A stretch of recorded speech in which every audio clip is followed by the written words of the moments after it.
Mga painters, welcome to my vlog, Gary Construct TV. Ngayon po, dito po tayo ngayon sa Casimiro Las Piñas, dito sa DF Resort. At tinawag po tayo ng isa nating kliyente na para ayusin daw yung nag-crack na wall doon banda sa may kanilang kitchen.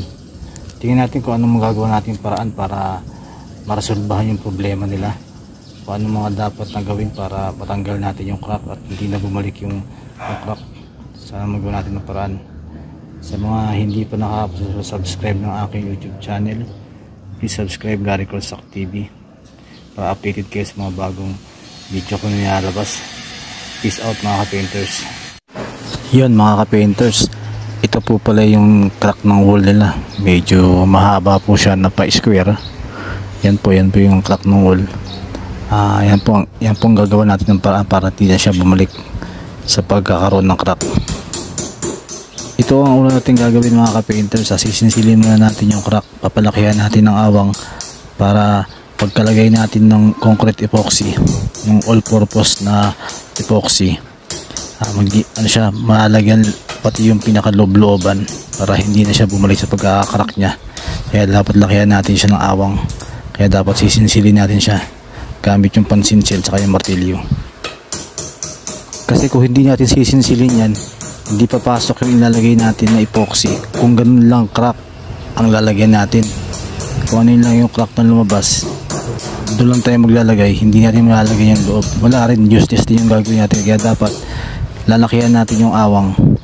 Kaya dapat sisinsilin muna natin bago tayo maglalagay ng concrete epoxy na all purpose.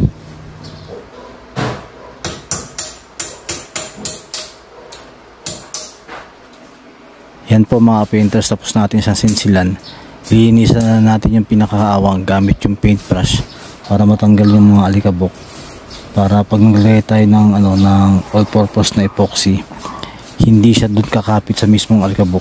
Talagang kakapit siya doon sa pinaka-concrete niya. Kaya dapat malinis yung pinaka-crack niya bago tayo maglalagay ng all-purpose epoxy. Kaya po pala all-purpose epoxy ang gagamitin natin dito sa crack. Mas matibay po kasi ito kaysa kung skim coat lang po direkta o kaya boral. Wala po, babalik lang po sa dati ng yung crack niya. Kaya dapat all-purpose epoxy po ang lalagay natin. Ito po ang gagamitin natin, ang Weber Epoxy All-Purpose Structural Adhesive. Ito po yung ginagamit namin dun sa mga kondo, yung mga nagka-crack. Kaya ito rin po yung gagamitin namin dito sa may dito sa nagpapagawa sa akin dito sa Las Piñas. Paghahaluin lang po natin yung sa A and saka NB. Kailangan lang siya, pantay lang yung dami niya para mas matibay siya. Saka talagang standard yung pagkaroon ng tibay niya. Kaya dapat halong-halo po yan, halong-halo yung pagkakahalo ng epoxy para maganda yung pagkakakapit. Subok ko na po itong Weber Epoxy Structural Adhesive kasi ito rin yung ginagamit ko dun sa mga nakaraang ginawa ko na problema ay crack din. Wala naman silang tawag sa akin na nagkaroon ulit ng crack yung ginawa ko. Ibig sabihin maganda talaga yung kapit itong Weber. Kaya ito ulit yung gagamitin ko dito sa may Las Piñas. Kaya sa mayroong ganitong problema, subukan nyo ang Weber Epoxy Structural Adhesive. Tiyak po, hindi po kayo magsisisi mga ka-painters. Hahaluin lang po natin siya ng mabuti. Kailangan halong-halo po siya hanggang sa magpantay yung kulay niya. Para po siyang yung kulay ng polycap pag halong-halo. Kung nakagamit na po kayo ng polycap na body filler, ganun po yung kulay niya pag halong-halo na po yung epoxy. Pag ganun na po yung kulay niya, pwede na po natin siyang ipahid. Yan po, halong-halo na po siya, pantay na po yung kulay, kaya ipapahid na po natin dito sa crack. Sa pagpapahid ng epoxy adhesive, gagamit po tayo ng paletang maliit, yung ginagamit po sa pagduduko. Para madali natin siya mapahid at para malagyan natin yung pinaka-crack talaga niya, yung source of crack. Yun po, kaya ang gagamit natin yung paletang maliit. Siguraduhin natin malagyan natin yung talaga yung pinakailalim at mapuno natin yung pinaka-crack niya kasi para hindi na bumalik sa dati. Saka huwag natin papaapawin doon sa crack yung ilalagay natin na epoxy adhesive, kasi mahirap liyahin yan pag natuyo. Kaya dapat yung ano lang, parang ano lang, yung hindi siya apaw na apaw doon sa crack, para kapag natuyo hindi tayo mahirapan magliya. Maghalo lang tayo ng epoxy adhesive, yung tama lang sa lalagyan natin. Huwag tayo maghalo ng marami para hindi tayo magkaroon ng maraming sayang. Saka dapat yung paglalagay ng epoxy adhesive, yung sigurado ka na sa lalagyan mo kung malinis na ba ito, para ano, para kasi medyo mabilis din tumigas to eh. Kaya dapat sure ka na sa paglalagyan mo bago ka magtimpla o maglagay ng epoxy adhesive. Pag natapos na tayong maglagay ng epoxy adhesive, antay lang natin matuyo yan. Siguro mga 8 hours bago matuyo yung epoxy adhesive eh. Yung iba nga tumutulo pa kasi yan kapag ano, pag bago pa. Kaya yung mga tumutulo na part, kinakayod natin yan, kakayurin natin ng paleta para pag tumigas hindi tayo mahihirapang magliha, kasi mahirap talagang lihain yun pag mga tulo-tulo. Kaya dapat talaga babantayan mo rin yung pagpahid mo ng epoxy adhesive. Dapat yung mga sumusobra, tumutulong ng epoxy, kakayurin mo ng paleta para hindi ka mahirapan magliha kinabukasan. Yan po mga ka-painters, tapos na po natin siyang lagyan ng epoxy adhesive. Antay lang natin siya matuyo bago natin siyang lihain. Yung lihang 100 po ang grid ang gagamitin natin dyan sa pagliliha. Pagkalipas ng 5 oras, tuyo na po yung pinahid natin na epoxy adhesive. Kaya ngayon po lilihain na po natin siya gamit yung liha na 100 na number 100 po na grid. Lilihain po siya ng hapyaw, pasa-pasa liya po, para mawala po yung mga sobra-sobrang napahid na epoxy adhesive. Sa pagliliya, hindi naman natin kailangan talagang liyahin na mabuti. Tatanggalin tagal natin yung pinaka rough na ano lang, na rough na surface, para pag nagpahid tayo ng skim coat, smooth siyang ipapahid. Kaya dapat liyahin natin.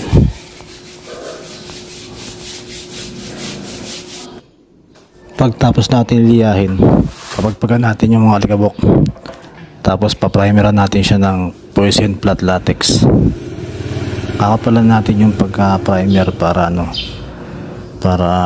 kasi bumabakat po kasi yung yung epoxy adhesive kapag manipis lang yung primer natin. Kaya mas maganda kakapalan po natin yung pagpa-primer para hindi na po babakat yung yung pinaka epoxy adhesive. Yung iba ang ginagamit ng pang primer dito ay yung Acrytex primer. Wala po tayong Acrytex primer dito na extra. Kung ano lang po yun dito, yung pang primer na yun lang po yung ginamit ko. Sayang naman kasi, pero pwede po yung yung Boysen flat latex, matibay po yun. Subok na po yung Boysen sa mga ganitong trabaho. After 30 minutes, tuyo na po yung pinahid natin na primer na Boysen flat latex. Ngayon naman po magpapahid na po tayo naman ng skim coat. Yung skim coat ko po, hinaluan ko po ng boral para medyo mabilis tumigas, kasi medyo malalim pa po kasi yung crack kaya hinaluan ko po siya ng boral. Ito po yung magiging first coat ng masilya natin. Tapos kapag natuyo na po itong first coat ng masilya natin, mamasilyahan po natin ulit siya para mag-plus na po siya doon sa wall, para kinabukasan pwede natin siyang liyain. Pantay na po siya sa wall. Yung iba naman po ang ginagamit ay Acrycas. Yung Acrycas hinaluan nila ng patching compound para medyo lumapot. Wala po tayong Acrycas dito, kaya skim coat na lang po. Pero yung ginamit ko pong skim coat dito, yung high class na skim coat po, yung Zim coat. Maganda pong gamitin yung Zim coat na skim coat. Matibay po. Saka subok po talaga siya sa mga ganitong mga crack. Kaya kung gagamit kayo ng mga skim coat na para pang masilya, gamitin nyo po Zimcoat brand. Yun po talaga pinaka the best na skim coat.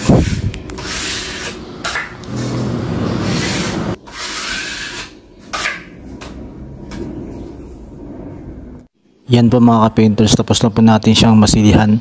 Haantay natin siyang matuyo, tapos dodoblehan natin siya ulit ng masilya ng skim coat para naka-plus talaga siya dun sa wall. Shout out sa mga kagrupo ko sa Pro Painters sa samahan ng talentadong pintor. Mabuhay tayong lahat mga ka-painters.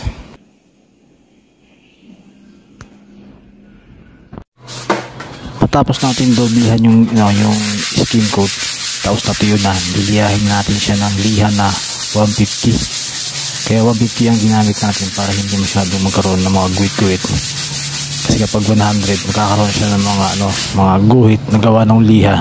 Kaya 150 yung gagamitin natin para smooth na po siya at saka wala natin masyadong mamasilihan pagka primer natin.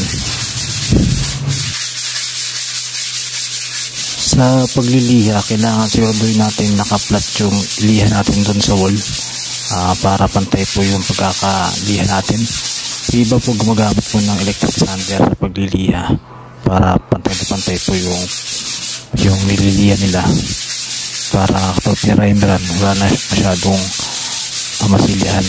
Pero kung wala naman kayong electric sander, pwede na po yung mano-mano. Pagtapos natin siya liyahin, papagpagan natin siya at paprimeran natin siya ulit ng Boysen Flat Latex. Ang Boysen Flat Latex po ay subok na sa pang primer, pang finish kapag ang flat lang ang gusto i-finish. Tapos po matatag po talaga ang Boysen Flat Latex mga ka-painters. Subok na po yan dito sa Pilipinas. Dalawang mano ng primer ang gagawin natin dito para matakpan talaga yung bakat nung gawa ng crack. Saka matakpan din natin yung epoxy adhesive para walang lalabas ng marka ng adhesive kapag nag-finish na tayo ng semi-gloss. Kaya dalawang manong primer ang gagawin natin ng Boysen Flat Latex. Nagpapasalamat ako sa mga kapwa ko mentor na sumusuporta sa akin, sa mga hindi ko kakilala pero patuloy po silang nag-subscribe ng aking YouTube channel, sa mga group ng painters, sa mga group ng construction workers. Maraming salamat po sa inyong lahat. Sana po patuloy nyo lang po ako suportahan ang Gary Construct TV. Maraming salamat po ulit. Ito po mga ka-painters, tapos na po natin yung wall. Napinturahan na po natin siya nung semi-gloss light gray. Ito na po, hindi na po siya halatang merong crack o halatang nagkaroon ng crack. Maraming salamat sa mga sumuporta. Maraming salamat sa mga nanonood ng aking video. Sana po patuloy nyo lang ako suportahan ang Gary Construct TV. Peace out mga ka-painters.